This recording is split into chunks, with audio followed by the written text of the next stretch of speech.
Friends, this is Abhishek Kumar SRS. आज हम लोग स्टार्ट करेंगे lecture 11 solution and colligative properties का। तो इसमें आज हम लोग सेकेंड पार्ट इस चैप्टर का स्टार्ट करेंगे। बेसिकली क्या, कॉलिगेटिव प्रॉपर्टीज। ठीक है, सॉल्यूशन हमने बहुत अच्छे से डिस्कस किया, बहुत डिटेल में पढ़ा। अब हम लोग आज डिस्कस करेंगे क्या, कॉलिगेटिव प्रॉपर्टीज। क्या, कॉलिगेटिव प्रॉपर्टीज। ठीक है, अब देखो बहुत मस्त तरीके से बताऊंगा, बहुत धीमे धीमे जैसा कि हम बताते हैं, और बहुत मस्त। अगर स्टार्टिंग में पकड़ लिए ना तो चैप्टर एकदम मक्खन की तरह समझ में आएगा। ठीक है, आगे का एकदम स्मूथ। बस ये समझ लेना अभी जो स्टार्टिंग में कि कॉलिगेटिव प्रॉपर्टी से एकदम बेस समझ लो, कि एग्जैक्टली फील कर लो। ठीक है, ये होता क्या है, फिर सब कुछ क्लियर हो जाएगा, हर एक चीज़ समझ में आ जाएगी। और फील नहीं आया तो भगवान कसम रटते रह जाओगे, मज़ा नहीं आएगा। ठीक है, कॉलिगेटिव प्रॉपर्टीज जो कि हम लोग डायरेक्ट में लिखे, शॉर्टकट में लिखते हैं सीपी। ये कनॉट प्लेस नहीं है, कॉलिगेटिव प्रॉपर्टीज है। तो हम स्टार्ट करेंगे मस्त एक क्वेश्चन से। ठीक है, मान लो आपके पास एक वेसल है, ठीक है, जिसमें क्या है, जिसमें लिखा है 1 kg वाटर। क्या है, 1 किलो पानी है। ठीक है, जिसमें हमने क्या डाला, जिसमें हमने डाला है 30 ग्राम, क्या 30 ग्राम यूरिया बोले तो NH2CO NH2। ठीक है, एंड एक और सेम वेसल है 1 किलो वाटर का। ठीक है, 1 kg H2O। ठीक है, उसमें हमने डाला क्या, 90 ग्राम ग्लूकोज। क्या डाला, 90 ग्राम ग्लूकोज। ध्यान से समझना, देखो आ रहे कॉलिगेटिव प्रॉपर्टी समझना है। बस हम क्वेश्चन से क्यों समझा रहे हैं, जरा ध्यान से समझना। ठीक है, ताकि आप लोग रिलेट कर पाओ। तो देखो, इसमें हमने डाला यूरिया, इसमें डाला हमने ग्लूकोज। अब इसका जो RLVP दिया गया है, रिलेटिव लोरिंग, अब ये तो जानते हो RLVP, आपको बहुत बताया है। ठीक, इसका RLVP दिया गया है X। क्या दिया गया, X, relative Tshering of vapour pressure. इसका RLVP दिया गया कितना, Y। अब हमें बताना है, इस क्वेश्चन में हमसे पूछा जा रहा है क्या, कि रिलेशन बताना है किसके बीच में, X एंड Y के बीच में। हमसे पूछा गया है क्या, relation between X and Y। ठीक है, ऑप्शन भी दिए गए हैं। पहला ऑप्शन दिया गया X लेस देन Y होगा। ठीक है, दूसरा ऑप्शन दिया गया है X ग्रेटर देन Y होगा, एंड थर्ड ऑप्शन आपका दिया गया है X Y के बराबर होगा, एंड फोर्थ वन दिया गया CND, मतलब कैन नॉट डिटरमाइन। ध्यान से सुनना, हमें RLVP के बीच में रिलेशन पूछा गया है। ठीक है ना, हमारे पास हमको क्या क्या दिया गया है, देखो सॉल्यूशन करते हैं। ठीक है, हमको दिया गया है यूरिया। क्या दिया गया है, यूरिया बोले तो क्या, NH2CO NH2। किसमें दिया गया, पहले वाले वेसल में। इसका मॉलिक्यूलर वेट यूरिया का हमने बताया था कितना होता है। यूरिया का मॉलिक्यूलर वेट होता है आपका, अगर मॉलिक्यूलर वेट इसका देखोगे तो हो जाएगा कितना, 60 ग्राम। ठीक है, तो RLVP होता क्या है, हम पहले बात करेंगे RLVP। X की वैल्यू निकालेंगे। RLVP होता क्या है, mole fraction of solute. RLVP यही ना होता है, अगर याद होगा तो। अच्छा, इसमें और क्या हमारे पास, ग्लूकोज है। दूसरे वेसल में क्या है, ग्लूकोज। इसका फार्मूला क्या होता है, C6H12O6। ठीक है, इसका जो मॉलिक्यूलर मास, इसको G से रिप्रेजेंट कर देते हैं, इसको हम लोग यूरिया को U से रिप्रेजेंट करते हैं। इसका मॉलिक्यूलर मास कितना होता है, 180 ग्राम। बात समझे। ठीक है, अब हमारा RLVP क्या होता है, RLVP जो होता है, क्या होता है बाबू, मोल फ्रैक्शन ऑफ सॉल्यूट। यही ना होता है, RLVP जो होता है वो मोल फ्रैक्शन ऑफ सॉल्यूट होता है। बोले जाए तो moles of solute upon total moles, Na+NB। ये बातें तो हमें पता है ना, इसमें ज़्यादा डिटेल में जाने का बात तो नहीं है। तो देखो, अब जरा हम इसमें देखते हैं, इसमें मोल फ्रैक्शन निकालते हैं किसका, यूरिया का। यूरिया का अगर मोल फ्रैक्शन निकालेंगे तो क्या आएगा, moles of urea 30/60 given mass upon molecular mass. पानी कितना है, 1 kg है, 1 kg बोला तो 1000/18 प्लस 30/60, ये कर लोगे ना, इसमें तो कोई दिक्कत नहीं है। RLVP आपका ये आ जाएगा, ठीक है। तो ये आपका आ जाएगा 1/2। तो अगर इसका मोल फ्रैक्शन ऑफ यूरिया निकालें हम लोग, यूरिया, तो आ जाएगा 1/2 अपॉन, ये आ जाएगा 55.5 प्लस 1/2। इतना ही बात करेंगे, ज़्यादा हमें डिटेल बात नहीं करनी। चलो ये आ गया यूरिया का मोल फ्रैक्शन। तो अगर RLVP यूरिया का दिया जाए तो कितना आया, इतना है भाई, यही तो होता है भाई मोल फ्रैक्शन ऑफ यूरिया। तो RLVP भी यूरिया का कितना, तो x का वैल्यू, ये वाले x का वैल्यू कितना आया, 1/2 अपॉन 55.5 प्लस 1/2। ठीक है, अभी हम ये तय क्यों किया हम बता रहे हैं आपको। आगे जरा इसका देखो, सिमिलरली इसका निकालो मोल फ्रैक्शन ऑफ ग्लूकोज, कितना आएगा, moles of glucose 90/180, molecular mass 180 होता है, ठीक है। अगेन वाटर तो सेम है, यहाँ पे 1 kg, यहाँ पे 1 kg, तो ये कितना रहेगा 1000/18 प्लस 90/180। जरा ध्यान से देखो, जरा ध्यान से देखिएगा आप, क्या देखेंगे ध्यान से देखो, 90/180 कितना आएगा, जरा ये वाला चीज़ तुम कहाँ ले आओ, इसको जरा यहाँ देखते हैं, नीचे देखते हैं, ठीक है। तो देखो 90/180 1/2, ठीक है, 1000/80 55.5 प्लस 1/2, ये आ गया किसका, मोल फ्रैक्शन ऑफ ग्लूकोज, किसमें, वाटर में। तो ये मोल फ्रैक्शन, ये RLVP सेकेंड वेसल का आ गया, यही ना होगा, ये RLVP यूरिया का आ गया, या यूरिया वाले सोल्यूशन का आ गया, ठीक है। ये बेसिकली वैल्यू है किसकी, x की, ये वैल्यू किसकी है, y की। जरा देखो दोनों बराबर है, 1/2 55.5 1/2। तो बेसिकली यहाँ पे क्या आंसर आ गया, x और y के रिलेशन में क्या है, x = y है। देखो बात समझो, हम यहाँ क्या बताना चाह रहे हैं कि हमने माफी, ठीक है, हमने 1 kg वाटर लिया और दूसरे वेसल में भी 1 kg वाटर लिया।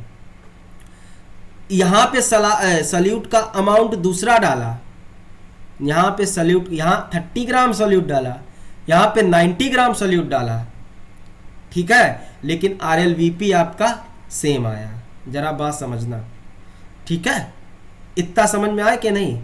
तो इससे हमें पता एक बात चल रही है कि ये अमाउंट ऑफ सल्यूट पे डिपेंड नहीं करती है।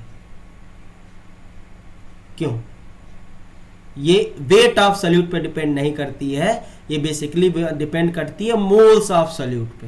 किस पे, क्योंकि दोनों के मोल्स 1/2 आए, ग्लूकोज का भी मोल्स 1/2 आया और यूरिया का भी मोल्स 1/2 आया। और RLVP हमारी कॉलिगेटिव प्रॉपर्टीज होती है, ठीक है, अभी आगे पढ़ाएंगे, लेकिन हमने आपको ऑलरेडी बताया था कि RLVP आपकी एक कॉलिगेटिव प्रॉपर्टी होती है। अभी फिर बताएंगे, हम आपको समझाने के लिए इसीलिए पहले बता दिए ताकि आप RLVP आपको अच्छे से पता है, ठीक है, पक्का। अब इसी में एक चीज़ और कर देते हैं, इसी में एक चीज़ और मस्त कर देते हैं। मान लो एक बर्तन और लिया हमने, ठीक है, क्या लिया, एक बर्तन और लिया, एक वेसल और लिया, ठीक है। अब की बार क्या किया, अब बड़ा छोटा नहीं सर, ये बड़ा क्यों बना रहे भैया, बन गया बड़ा, ठीक है, स्केल लेके नहीं बैठे रहते हैं।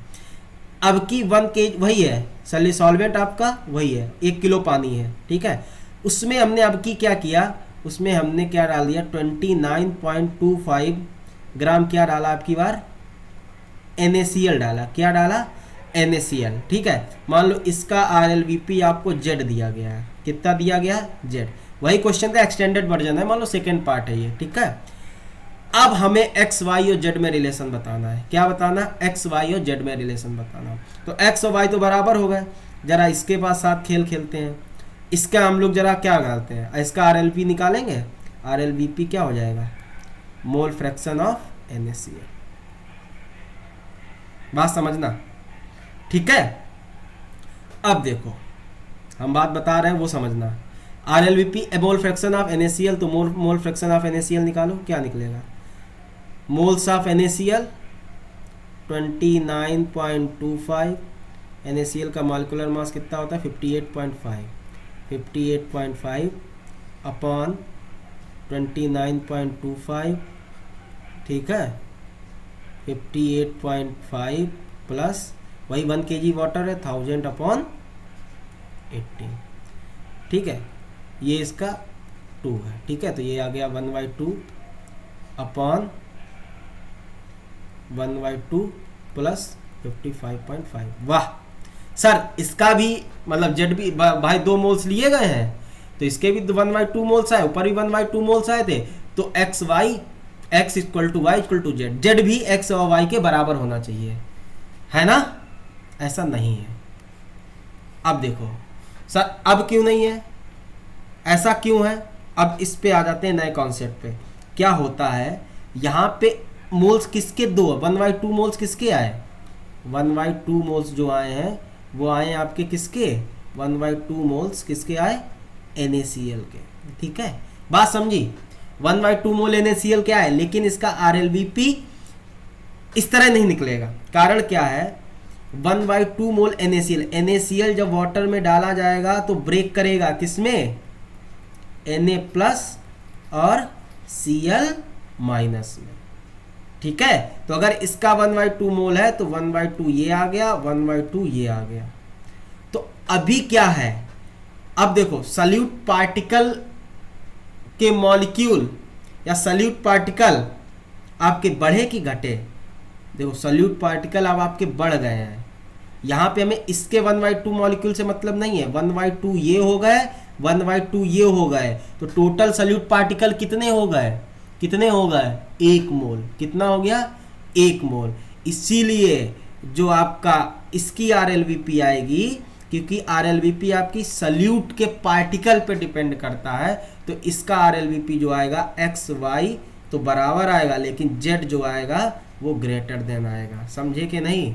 जो Z आएगा तो RLVP इसकी सबसे ज़्यादा होगी, क्योंकि ये डिसोसिएट हो रहा है, डिसोसिएट होगा तो नंबर ऑफ पार्टिकल्स बढ़ेंगे हमेशा, और जब भी नंबर ऑफ पार्टिकल्स बढ़ेंगे तो उसका जो कॉलिगेटिव प्रॉपर्टीज होंगी उनकी वैल्यू ज़्यादा होगी। यही सब हम बात करेंगे, अभी स्टार्ट नहीं किए हैं, हम जस्ट आपको फील बता रहे थे, ठीक है। अभी हम सब बताएंगे आपको। देखो जैसे अगर हम बात करें, हमारे पास सल्यूट है, सल्यूट पे डिपेंड करती हैं, तो सल्यूट पार्टिकल पे डिपेंड करती हैं, ठीक है। तो देखो फॉर सल्यूट क्या हो जाएगा, हमारे पास 2 तरह के सल्यूट होते हैं,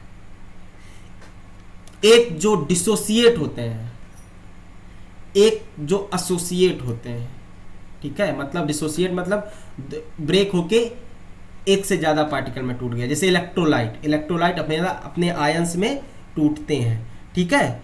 तो इसमें क्या होगा, नंबर ऑफ पार्टिकल्स इंक्रीज होंगे, ये ज़्यादा अगर इलेक्ट्रोलाइट लेंगे, इफ इलेक्ट्रोलाइट है, इलेक्ट्रोलाइट मतलब जो ब्रेक्स होते हैं अपने आयंस में, ठीक है। और इलेक्ट्रोलाइट हमेशा डिसोसिएट होते हैं, ऑलवेज डिसोसिएट, ठीक है, कम ज़्यादा लेकिन डिसोसिएट होते हैं। और क्या हो गया, अगर आपके नंबर ऑफ पार्टिकल डिक्रीज हो रहे हैं, डिक्रीज कब होंगे, इफ एसोसिएट, अगर एसोसिएशन हो रहा, बेसिकली 2 मॉलिक्यूल बनके कोई एक नया मॉलिक्यूल बना रहा है, जैसे मान लो आपका 2 एक कंबाइन करके एक नया मॉलिक्यूल बना लिया, क्या A2, तो ये क्या हो रहा, एसोसिएशन हो रहा, एसोसिएट हो रहा है। तो इन पे भी डिपेंड करती है कॉलिगेटिव प्रॉपर्टी। हाँ, ऐसा भी केस आ सकता है जिसमें ना तो डिसोसिएट होता है ना तो एसोसिएशन होता है। तो बेसिकली हमें देखो, अभी हम सारी बातें एक एक डिस्कस करेंगे। अभी बेसिकली जो हमने अभी सीखा है, हमने इतना सीखा है कि हम ये दिखाना चाह रहे थे कॉलिगेटिव प्रॉपर्टीज ऑफ की नंबर ऑफ सल्यूट पार्टिकल पे डिपेंड करती हैं, ठीक। यही आपकी कॉलिगेटिव प्रॉपर्टी होती हैं, the properties of the solution which depends only upon the number of solute particle. हम बेसिकली आपको कॉलिगेटिव प्रॉपर्टीज का डेफिनेशन बताने का कोशिश कर रहे थे। तो अब आप डेफिनेशन लिख सकते हो, क्या लिखोगे आप, देखो अब आप लिखोगे, अगर डेफिनेशन लिखना हो कॉलिगेटिव प्रॉपर्टीज का, तो properties of the solution properties of the solution which depends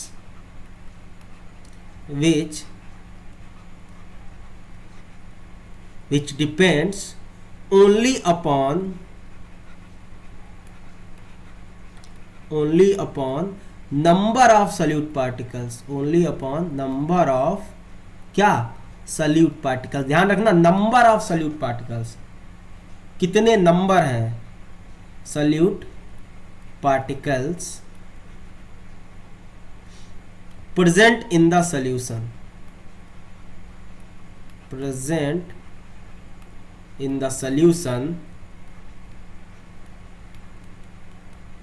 present in the solution and are independent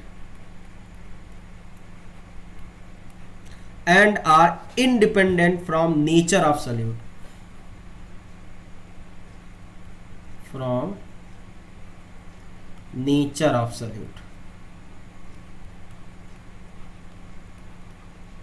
ठीक है, सल्यूट पार्टिकल के नेचर पे डिपेंड नहीं करेगा, बस उसकी नंबर्स पे डिपेंड करेगा। अगर मान लो कोई भी, मान लो एक कोई ए सल्यूट है और बी सल्यूट है, दोनों के अगर नंबर्स बराबर है तो आरएलवीपी सेम होगा। आरएलवीपी मतलब एक वो कॉलिगेटिव प्रॉपर्टीज है, उसकी कॉलिगेटिव प्रॉपर्टी सेम होगी, उसकी जो कॉलिगेटिव प्रॉपर्टी की वैल्यू होगी वो सेम होगी। हमें नहीं मतलब है कि ए बी अलग अलग सब्सटेंस है, कोई मतलब नहीं। नंबर ऑफ पार्टिकल्स अगर सेम है तो सेम है, या number of moles of particles same है तो कॉलिगेटिव प्रॉपर्टीज भी सेम होंगी। तो इन्हीं को ही बोलते हैं सॉलिड पार्टिकल, तो इन्हीं को ही बोलते हैं आर नोन एज क्या, कॉलिगेटिव प्रॉपर्टीज। तो ये थी डेफिनेशन। अब देखो सर हमें ऊपर वाला कुछ समझ में नहीं आया, नहीं समझ में आया कोई बात नहीं, मत समझो। डेफिनेशन समझ में आई कि नहीं? देखो समझ वो गए हो गया, हमें पता है समझ गए हो, इतना बड़ा कोई तूफान नहीं, इतना अच्छे से पढ़ाए आरएलवीपी वगैरह पूरा इतना लेक्चर, आज 11वें लेक्चर में हम ये डिस्कस कर रहे हैं, समझ रहे हो ना कितना स्लो चले हैं।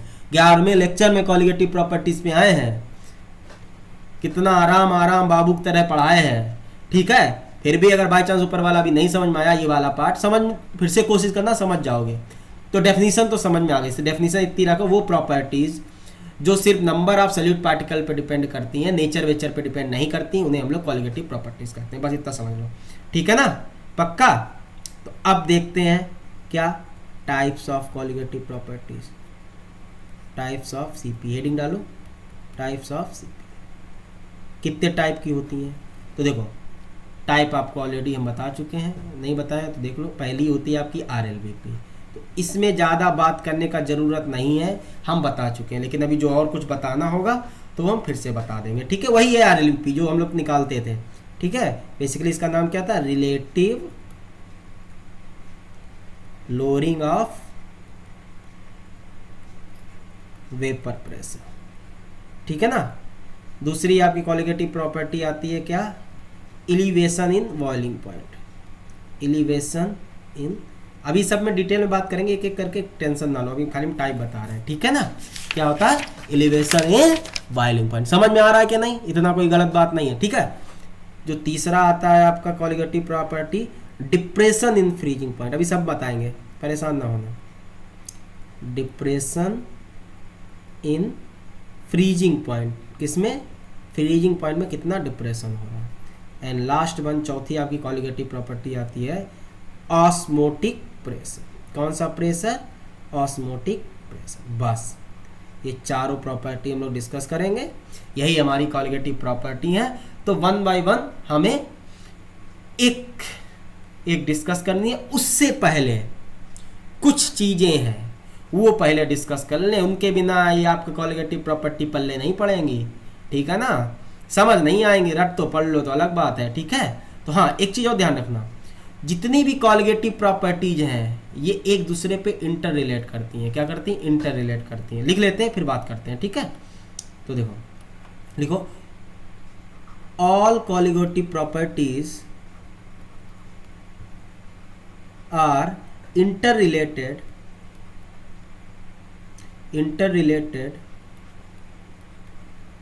with each other, with each other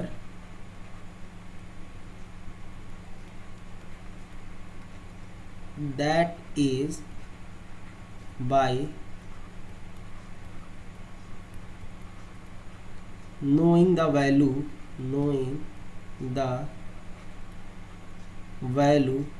of any one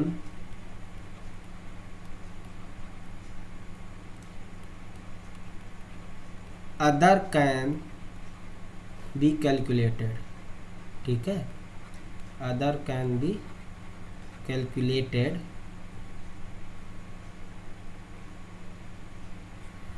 okay तो अगर एक पता है कोई, मतलब इतनी रिलेट करती है, अगर एक, अरे यार पेट दर्द होने लगता है, अगर एक पता है ना तो बाकी सभी भी आपको पता कर ली जाएंगी या उनको कैलकुलेट किया जा सकता है। हाँ एक और ध्यान रखना, जितनी भी कॉलिगेटिव प्रॉपर्टीज हैं वो सॉल्यूशन की मोलैलिटी पर डिपेंड करती हैं, बस इतना ध्यान रखना, ये ध्यान रखना। All colligative properties depends upon किस पे, मोलैलिटी ऑफ सॉल्यूशन, किस पे, मोलैलिटी ऑफ सॉल्यूशन। ये बात तो बहुत ध्यान रखना कि जितनी भी कॉलिगेटिव प्रॉपर्टीज हैं वो सॉल्यूशन की मोलैलिटी पे डिपेंड करती हैं। समझ में आया कि नहीं? अब कॉलिगेटिव प्रॉपर्टीज कैलकुलेट करने के लिए कंडीशंस क्या क्या होती हैं तो ये भी ध्यान रखना, बहुत दो हैं बस।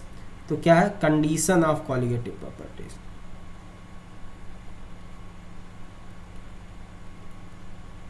ठीक है, कंडीशन क्या क्या है। तो देखो इसमें आपकी दो कंडीशन है और बहुत आसान है। देखो आसान क्या है, देखो सबसे पहले कॉलिगेटिव प्रॉपर्टीज जब भी वैलिड होंगी वो होंगी हमेशा सॉल्यूशन कैसा होना चाहिए, डाइल्यूट सॉल्यूशन, डाइल्यूट सॉल्यूशन के लिए वैलिड होगी। तो क्या है, सॉल्यूशन शुड बी डाइल्यूट, बस solution should be dilute. Dilute solution जानते हैं, ये सॉल्यूट का अमाउंट बहुत कम हो, ठीक है। एंड दूसरी जो कंडीशन है, ठीक है, जो सॉल्यूट होना चाहिए वो नॉन वोलाटाइल होना चाहिए, बस। हाँ बाबू, नॉन वोलाटाइल जिसकी वेपराइज नहीं हो जाता ज़्यादातर, जैसे शुगर का सॉल्यूशन, यूरिया का सॉल्यूशन, है ना, ग्लूकोज का सॉल्यूशन, सॉल्ट का सॉल्यूशन, ये सब आपके नॉन, तो इसके बारे में तो वोलाटाइल नॉन वोलाटाइल के बारे में भाई बहुत डिस्कस किया था, पता होना चाहिए। तो जो सॉल्यूट होना चाहिए, solute should be non volatile, कैसा होना चाहिए, नॉन वोलाटाइल। तो ये तो हो गई हमारी कॉलिगेटिव प्रॉपर्टीज का कंडीशन।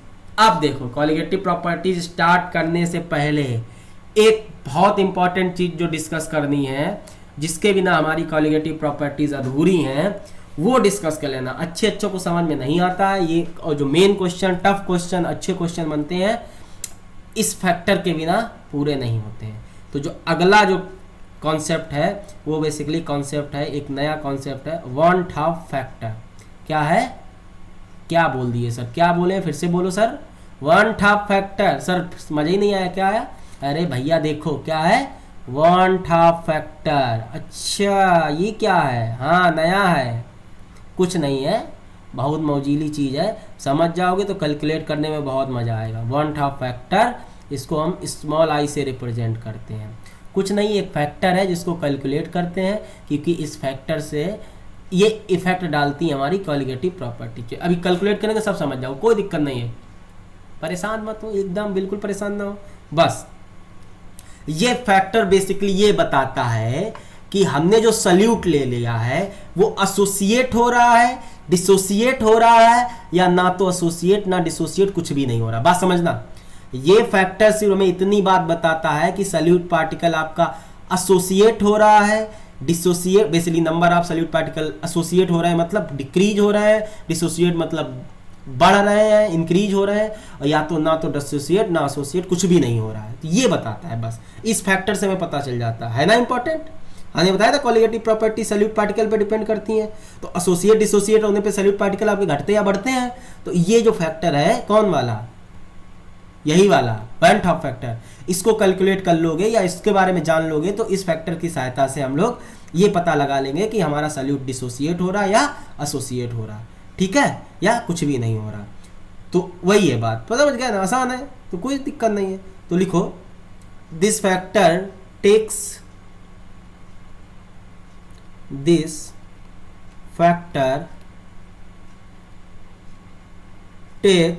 अकाउंट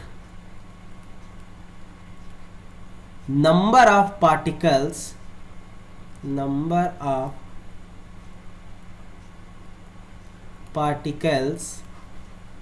लिखा है, ठीक है, गंदा गंदा हो गया, गुजरुम पार्टिकल्स आफ्टर एसोसिएशन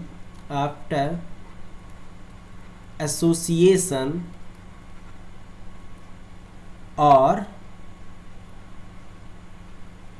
डिसोसिएशन। बात समझे सर? कुछ कुछ आया लेकिन पूरी तरह से नहीं आया, है ना? कोई बात नहीं, अभी आएंगे, हम बताएंगे, ठीक है, अभी तो नहीं बिल्कुल स्टार्ट हुआ। तो देखो इसको आई तो क्या बोला, this factor takes account number of particles after association या डिसो, डिपेंड करता है रिएक्शन में क्या हो रहा है, एसोसिएशन हो रहा है क्या डिसोसिएशन हो रहा है। तो आई, अगर आई का मैथमेटिकल फार्मूला देखें तो नंबर ऑफ पार्टिकल्स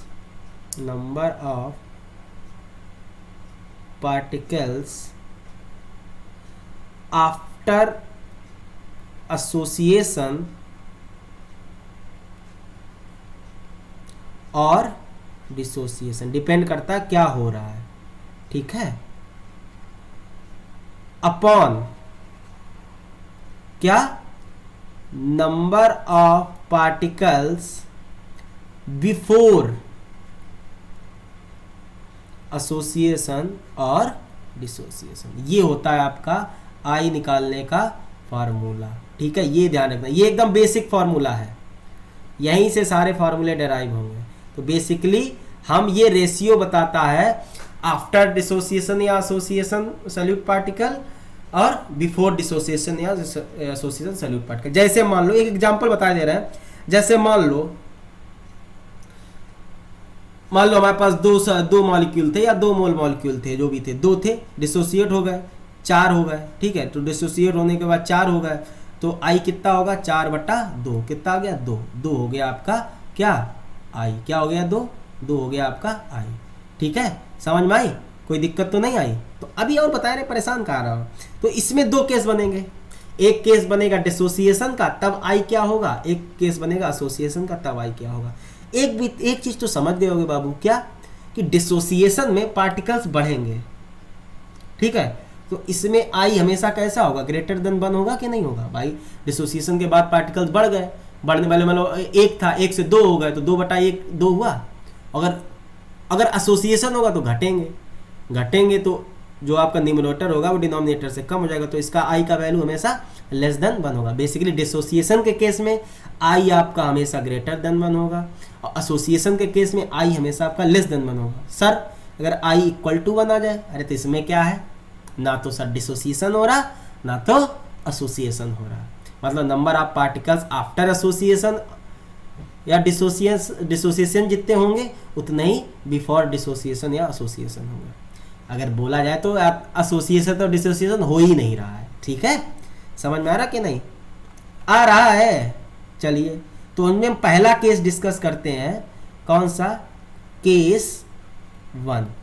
इस केस में क्या है, जिसमें डिसोसिएशन हो रहा होगा, क्या हो रहा होगा, डिसोसिएशन हो रहा होगा। जरा ध्यान से सुनना भाई, मान लो अगर आपका सॉलिड पार्टिकल डिसोसिएट हो रहा है, इलेक्ट्रोलाइट होगा तो हमेशा, तो इसमें आई हमेशा कैसा होगा, ग्रेटर देन 1।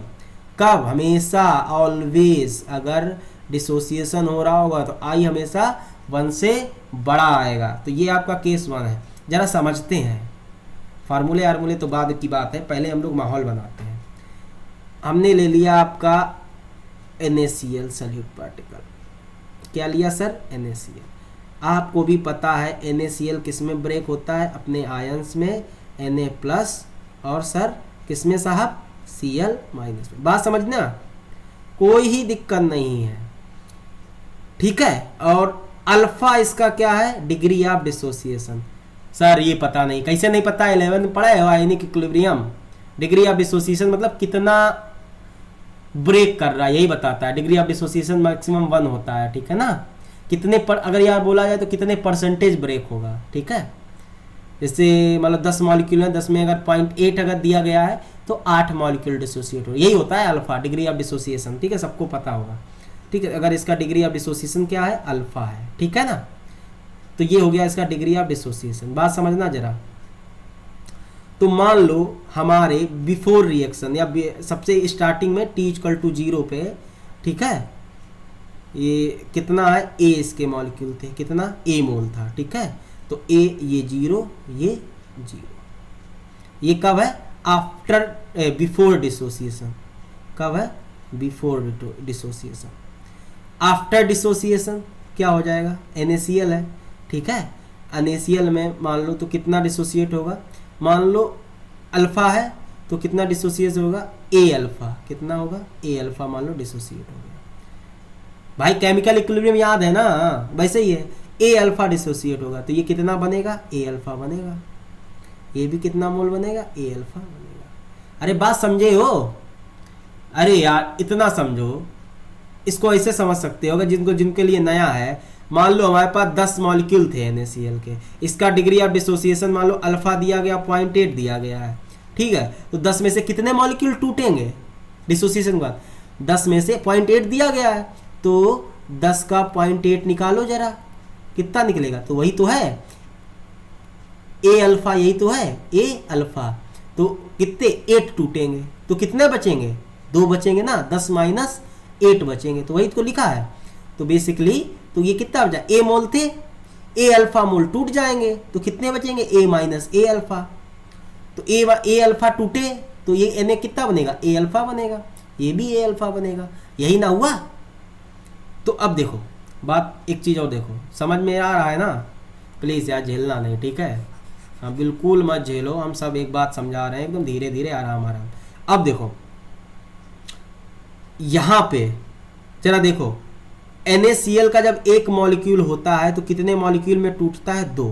कितने मॉलिक्यूल में टूटता है, 2। तो n का वैल्यू यहाँ पे क्या होगा, 2।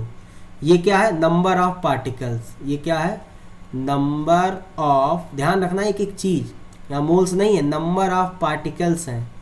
ठीक है, नंबर ऑफ पार्टिकल्स, कितने नंबर ऑफ पार्टिकल्स बन रहे हैं बिफोर डिसोसिएशन।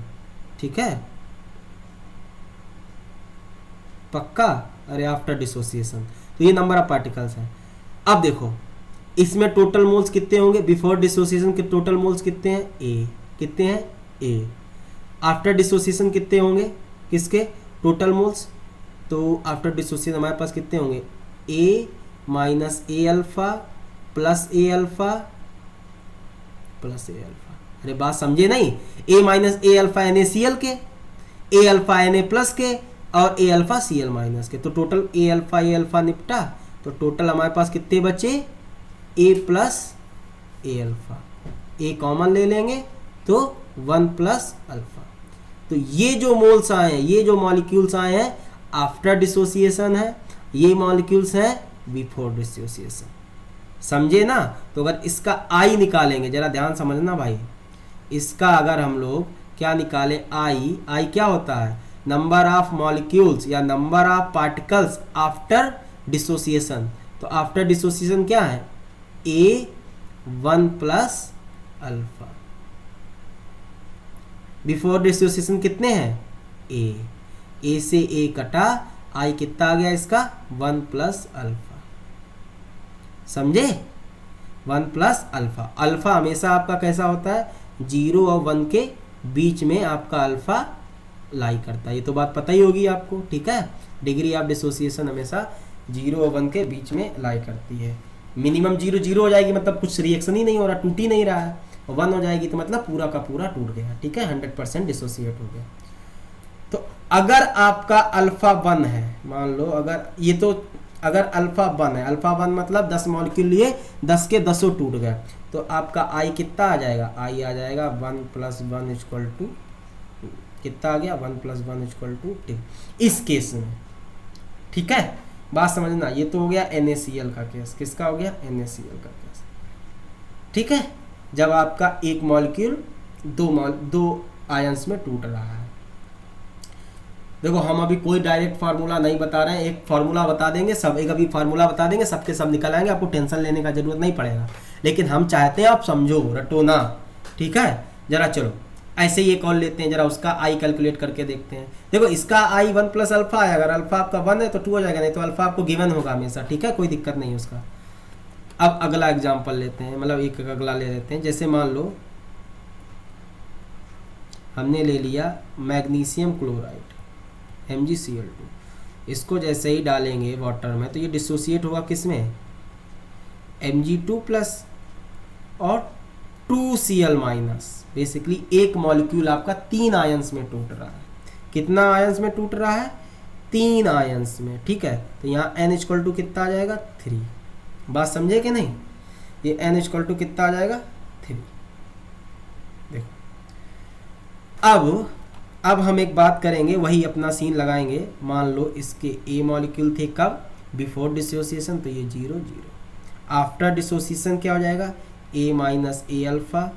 अब ये तो पता ही होगा, ये भी A अल्फा, ये भी आपका A अल्फा। बात समझे। तो इसके टोटल मोल्स कितने हो गए, A होगा।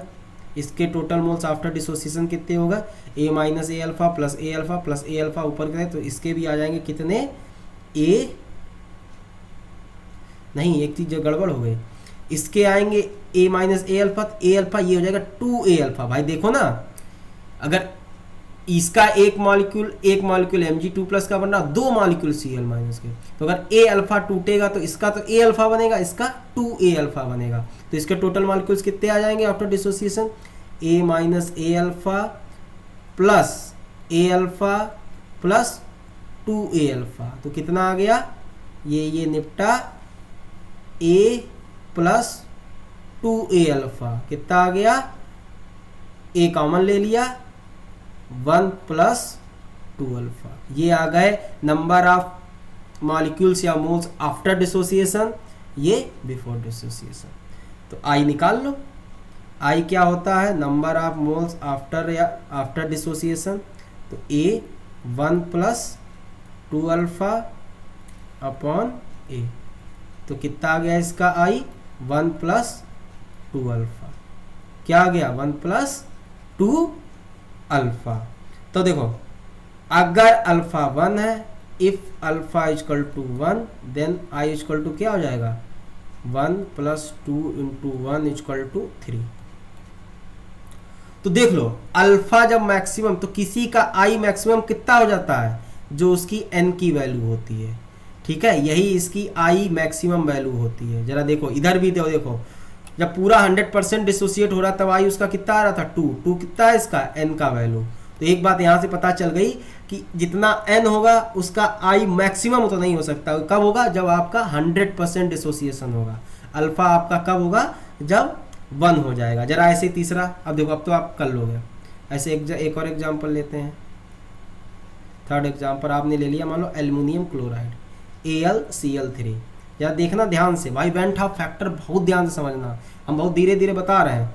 तो ये किस में टूटेगा, Al3 प्लस में, और आपका क्या हो जाएगा 3Cl माइनस, ठीक है। इसका n कितना है, इसका n सर 4 है, तो इसका भी आई मैक्सिमम कितना। अब देखो इसका आई क्या हो जाएगा, जब देखो बात समझना, जब n2 था, अब जो जनरलाइज कर लो, जब n2 था तब उसका आई का वैल्यू 1 प्लस अल्फा आ रहा था।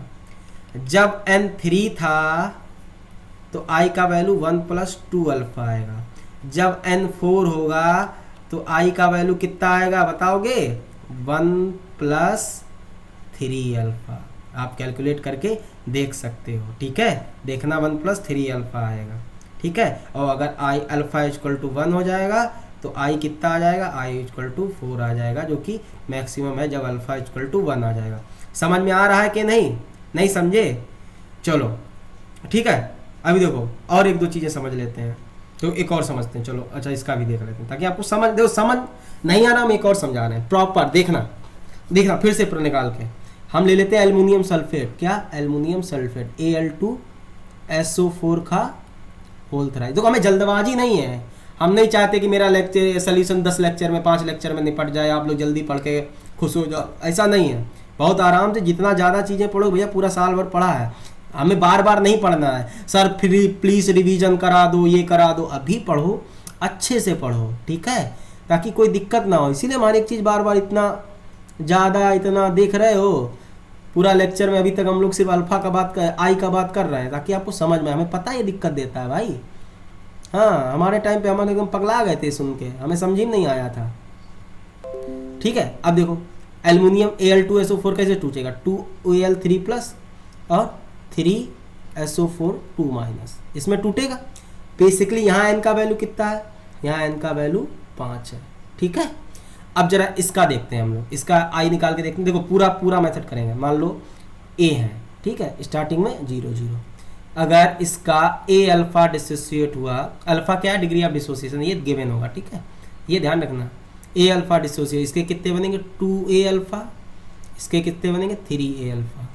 ठीक है, तो टोटल मोल्स इसके तो a होगा, इसके कितने हो जाएंगे a माइनस a अल्फा, ये कट जाएगा तो ये आ जाएगा आपका a प्लस 4 अल्फा। जरा देख लो सर, हमें नहीं समझ में आया, देखो फिर आ जाएगा a minus a alpha plus 2a alpha plus 3a alpha.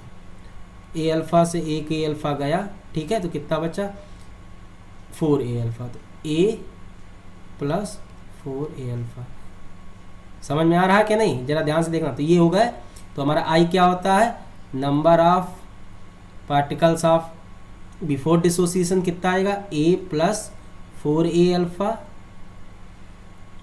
Upon a से a, अब ये कॉमन ले लेंगे तो a से a निपट जाएगा, तो क्या बचेगा 1 प्लस 4 अल्फा। देखो आया, वही हम जनरलाइज करेंगे। देखो 5 n की वैल्यू 5 है तो a प्लस 4 अल्फा आएगा, n की वैल्यू 6 है तो a प्लस 5 अल्फा आएगा, n की वैल्यू 2 है तो a 1 प्लस अल्फा आएगा, a प्लस नहीं 1 प्लस, सॉरी।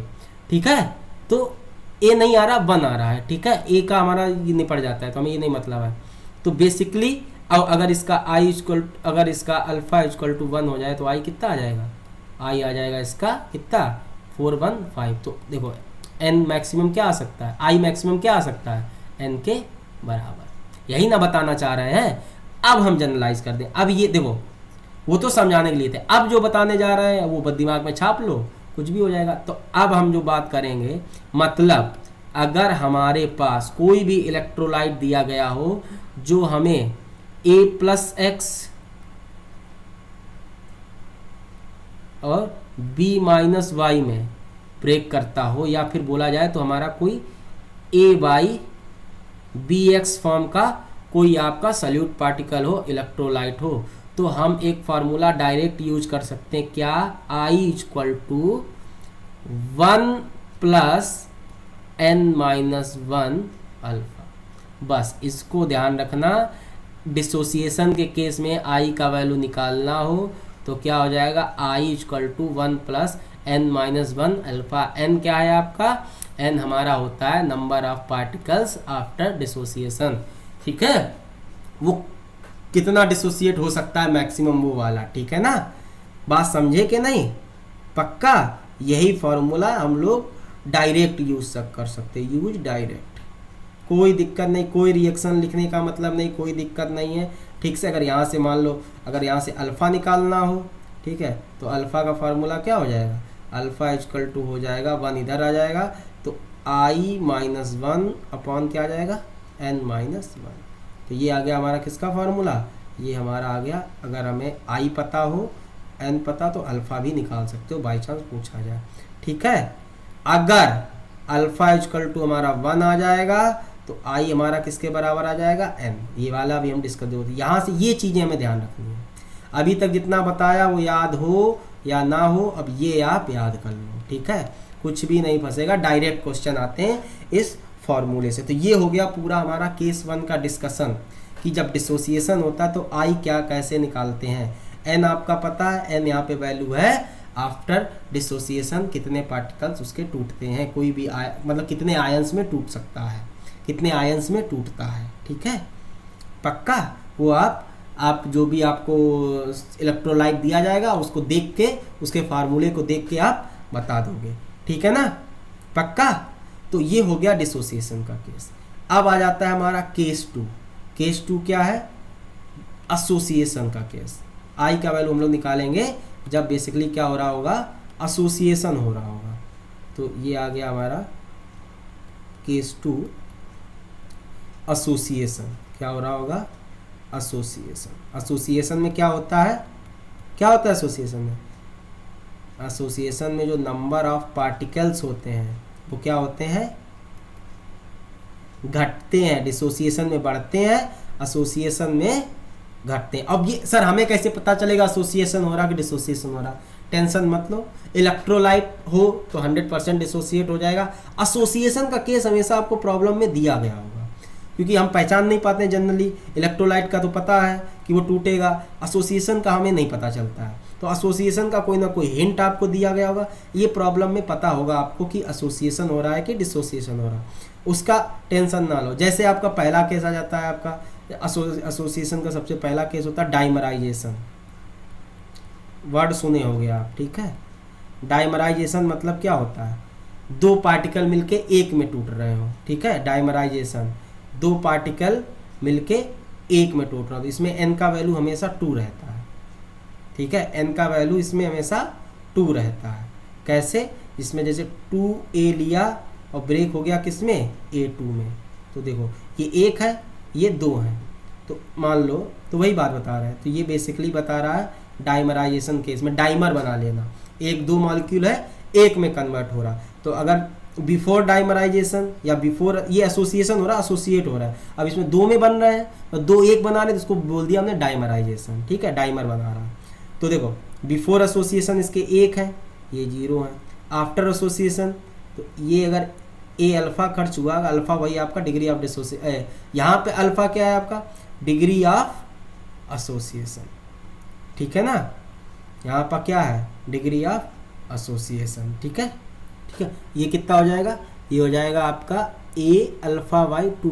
भाई ध्यान रखना, दो मॉलिक्यूल मिलके एक मॉलिक्यूल बना रहे हैं, तो ए अल्फा मॉलिक्यूल टूटेंगे तो ए अल्फा बाई 2 बनेंगे। और देखो इस कोफिशिएंट से हमें कोई मतलब नहीं है, समझ गए, हमेशा यही यूज करेंगे। ए गया तो 0, ए अल्फा गया, ऐसे ही यूज करेंगे ऑलवेज। ये नहीं है जरा दिमाग लगा दो इसको 2a कर दो, ठीक है, वो कोई मतलब। ये तो बेसिकली बता रहा है कि दो रिएक्शन बता रहा है कि दो अगर ए होंगे तो एक A2 बनेगा। रियल में हमारे पास कितने हैं, ए हैं, कितने हैं, ए हैं, तो कितने बनेंगे, ए अल्फा बाई 2। वेयर अल्फा क्या है आपका, डिग्री ऑफ एसोसिएशन। यहाँ पे कितना, अब याद देखो डिग्री ऑफ डिसोसिएशन की तरह डिग्री ऑफ एसोसिएशन, बिल्कुल कंफ्यूज नहीं होना। अगर एसोसिएशन हो रहा होगा तो वहाँ पे अल्फा डिग्री ऑफ एसोसिएशन होगा, डिसोसिएशन हो रहा होगा तो वहाँ पे अल्फा डिग्री ऑफ डिसोसिएशन होगा। इतना टेंशन मत लो बस, ठीक है, ओके।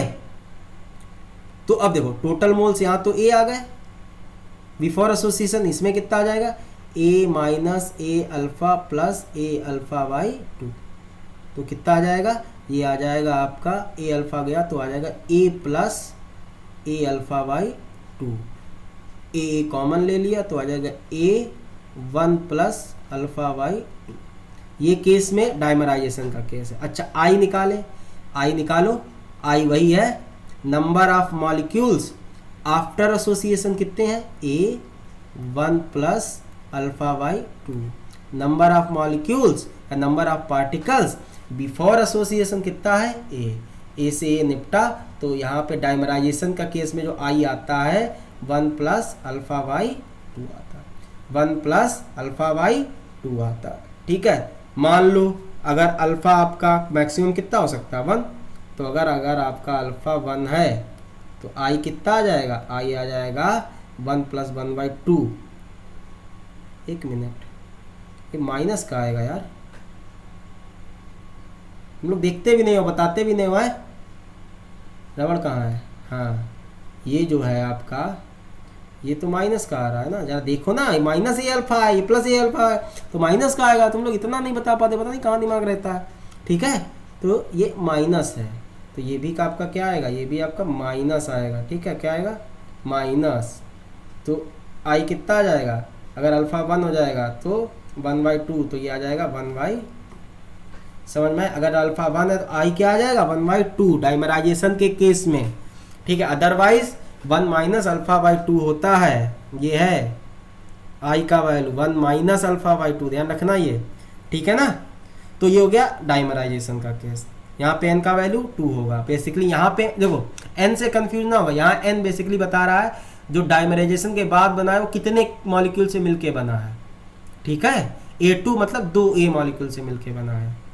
समझ में आ रहा कि नहीं। ऐसे ही एसोसिएशन में एक दूसरा आ जाता है, पॉपुलर है आपका क्या, ये समझ गए, ये समझ गए तो ये तो और अच्छे समझोगे, ट्राइमराइजेशन। ट्राइमराइजेशन नाम से ही समझ रहे होगे, ठीक है।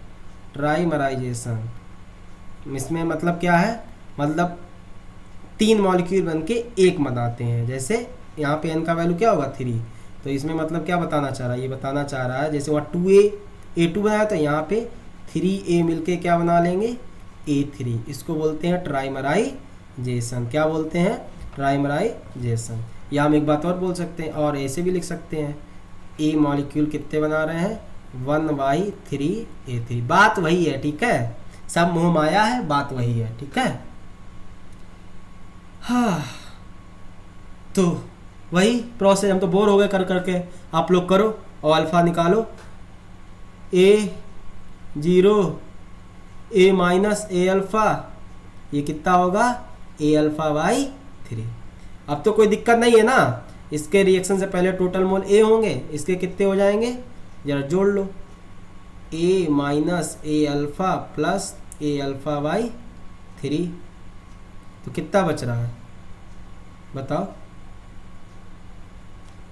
कोई दिक्कत तो नहीं आ रही है, ठीक है। तो कितना आ जाएगा A अल्फा 1 माइनस तो 3 माइनस तो ये आ जाएगा A माइनस 2A∝/3। तो अगर A कॉमन ले लोगे तो ये आ जाएगा 1 माइनस 2α/3। तो ये आ गया बिफोर। तो I कितना आ जाएगा, I आ जाएगा A से ये निपट जाएगा, I आ जाएगा आपका 1 प्लस 2α/3। जरा बात समझे कि नहीं। अगर अल्फ़ा आपका 1 है तो I कितना आ जाएगा आपका, I आ जाएगा आपका 1/3, ठीक है। तो इसका जो I होता है 1/n के बराबर हो सकता है मैक्सिमम, 1/n के बराबर, जरा ध्यान देखिएगा, 1/n के बराबर इसका I मैक्सिमम हो सकता है। ये बात एकदम ध्यान देना, क्या I जो हो सकता है वो आपके 1/n के बराबर मैक्सिमम पहुंच सकता है। तो इसका जनरल फॉर्म अगर दिखाएं, इसका अगर डायरेक्ट फार्मूला निकालें, आप लोग निकाल चुके होंगे, क्या आ रहा है इसका। अगर जनरल फार्मूला आ रहा है, जनरल फार्मूला जरा ध्यान से देखना, I इक्वल टू अगर आएगा क्या 1 प्लस, देखो जब ट्राइमराइजेशन हो रहा था तो 1 माइनस 2α/3 आ रहा था, 1 माइनस 2α/3 आ रहा था बेसिकली। तो मान लो अगर n पार्टिकल्स कंबाइन कर रहे हैं तो क्या आ जाएगा 1 प्लस 1/n माइनस 1 अल्फा। बस वो समझ में आया हो या ना आया हो, ये फार्मूला एकदम अपने कपार में बिठा लेना, समझ में आ गया नहीं। ये डायरेक्ट फार्मूला है किसके लिए, डायरेक्ट फार्मूला किसके केस में, फॉर एसोसिएशन। किसके केस में, एसोसिएशन के केस में। अगर अल्फा निकालना हो तो क्या हो जाएगा I माइनस 1 अपॉन में आ जाएगा 1/n माइनस 1, ठीक है। ये अल्फा केस, बस ये ध्यान रखना, समझ में आ रहा कि नहीं। तो आप एसोसिएशन डिसोसिएशन के केस में आप वेंट हाफ फैक्टर निकालना सीख गए हो, सही बता रहे हैं, कसम खा के बता रहे हैं। एसोसिएशन डिसोसिएशन से बहुत अच्छे क्वेश्चन बनते हैं, लोग भूल जाते हैं I का यूज करना, I कैसे निकाला जाता है, एकदम पागलों की तरह बड़ी बड़ी रिएक्शन लिखने लगते हैं, एकदम पता नहीं क्या करने लगते हैं, फिर वो नहीं निकलता है। तो ध्यान रखना, ठीक है। हाँ तुम समझ नहीं रहे हो, मेहनत लगता है बताने में, फिर भी नहीं समझोगे तो दिक्कत है ना, ठीक है। रिकॉर्ड करने में भी दिक्कत लगता है, तुम्हें नहीं लगता कि हाँ सर जी उठाए मुँह उठाए पढ़ा दिए, देख लो घड़ी में 1:30 बज रहा है, ये देखो दिख रहा है, रात का है 1:30, ये दोपहरी का 1:30 नहीं है।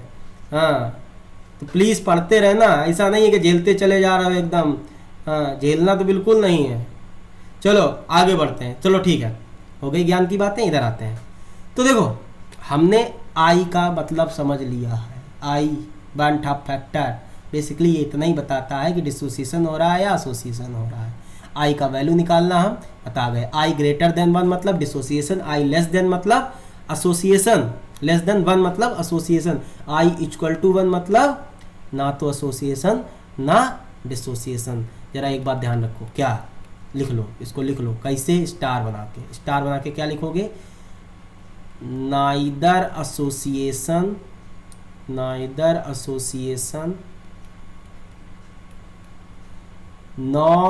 डिसोसिएशन,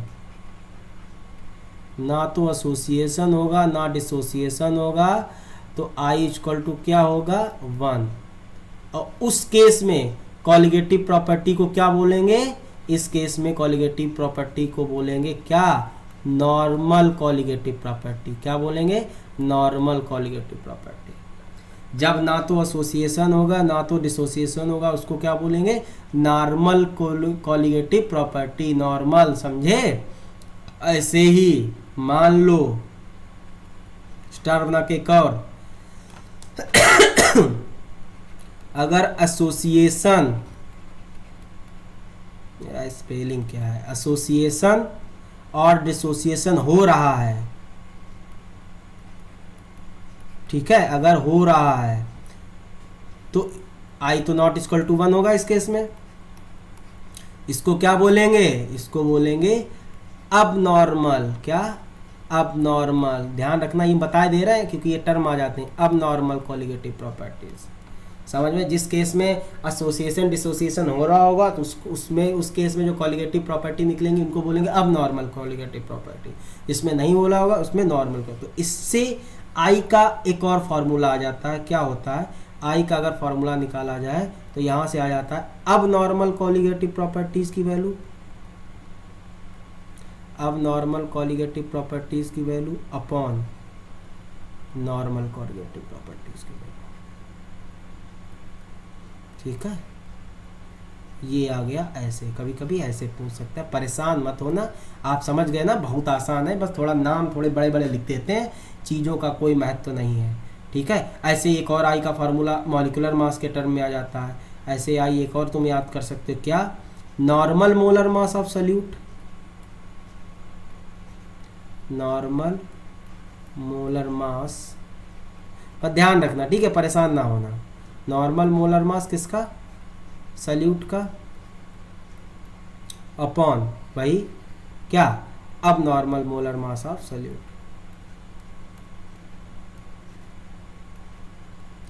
समझे, अब नॉर्मल मोलर मास ऑफ क्या, सल्यूट। तो ये एक फार्मूला ध्यान रखना, डायरेक्ट पूछ सकता है यार, पता है तुम्हें, समझ में, नीट वाले और ये बोर्ड वाले, यूपीट्यू वाले, स्टेट एग्जाम वाले, ये सब पगले होते हैं, डायरेक्ट पूछ देते हैं, कुछ नहीं है इसमें, कोई कभी कभी कॉन्सेप्ट ही नहीं है, ठीक है। तो ऐसा नहीं है कि अब ये मेन बात नहीं कि तूफान पड़ रहे हो, एकदम कठिन कठिन चीज़ें एकदम दिमाग में घुस रही, सर कहीं से भी पूछ लो, एडवांस फुट डालेंगे और ये पता नहीं है, अरे सर ये तो ध्यान ही नहीं दिए, ये तो बहुत तुच्छी चीज़ है, ठीक है। तो यहाँ से अगर देखा जाए तो जो कॉलिगेटिव प्रॉपर्टीज़ होती हैं वो हमेशा इन्वर्सली प्रोपोर्शनल होती हैं, किसके, मॉलिक्यूलर मास ऑफ सॉल्यूट के, किसके, मॉलिक्यूलर मास ऑफ सॉल्यूट के। क्यों भाई, नंबर ऑफ पार्टिकल से डिपेंड करता है, ठीक है, या number of moles, particle number of moles same चीज़ है, मतलब रिलेटिवली सेम चीज़ नहीं है, ठीक है। तो मॉलिक्यूलर मास अगर ज़्यादा आएगा तो नंबर ऑफ पार्टिकल्स या नंबर ऑफ मोल कम आएंगे, तो कॉलिगेटिव प्रॉपर्टीज इन्वर्सली, एक बार कहीं डायरेक्ट हमने क्वेश्चन देखा था किसी बुकलेट में देखा था, एग्जाम में देखा था, इसी पे आ गया, तो कॉलिगेटिव प्रॉपर्टी इन्वर्सली प्रोपोर्शनल होती है क्या, मॉलिक्यूलर मास ऑफ सॉल्यूट के। बात समझे कि नहीं, पक्का। तो ये हो गया हमारा पूरा जानकारी किसके बारे में, कॉलिगेटिव, उसके went of factor, association dissociation के केस में क्या हो रहा है, तो ये सारी चीज़ें हम लोगों को क्लियर हो गई।